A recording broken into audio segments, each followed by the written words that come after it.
let's break out and let's hit this second slide here. Genesis chapter 6.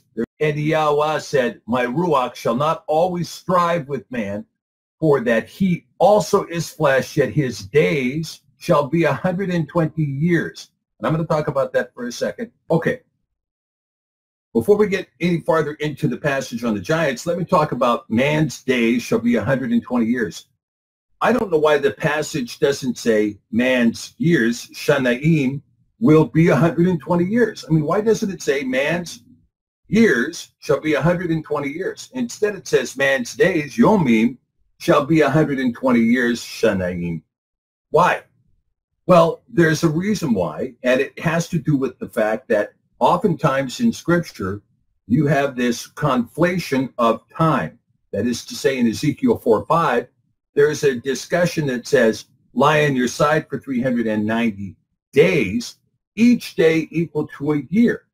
And we have this concept also found in the book of Devarim or Deuteronomy, where a day is equal to a year. But in the book of Jubilees, we find out that a week is equal to a week of years. That is to say, when you see the word week in the book Yovelim or Jubilees, it means 7 years. So when it says that Adam and Hua, or Adam and Eve, were in the garden for exactly 7 weeks, that's 7 weeks of years. They were in the garden for 49 years. Now, in this case, in this particular passage, I think there's a macro explanation for Genesis 6:3, and you might want to, highlight this in your scripture. This is an important scripture. And it is this, that man's days, all of man's days on earth shall be 120 years. Now, he's talking about mankind here, not just a man, and he's not talking about a lifespan of a man. He's talking about the age of man. That is to say, the age of man in its fallen condition.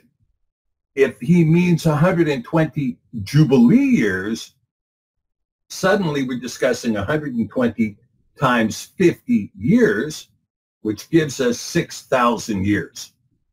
Man's days shall be 6,000 years. Man's days shall be 120 Jubilee years.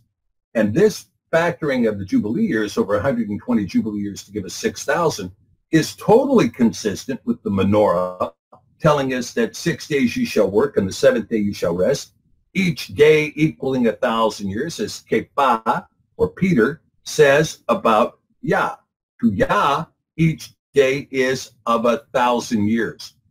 And so if we have 6 days of work and then the 7th day is a day of rest, that day of rest is described in the book of Kiseon as the millennial reign, That's 1,000 years of living under Mashiach. And so the reign of man, running abundantly on earth, trying to figure out if he's coming or going, goes for 6,000 years, and then Mashiach comes.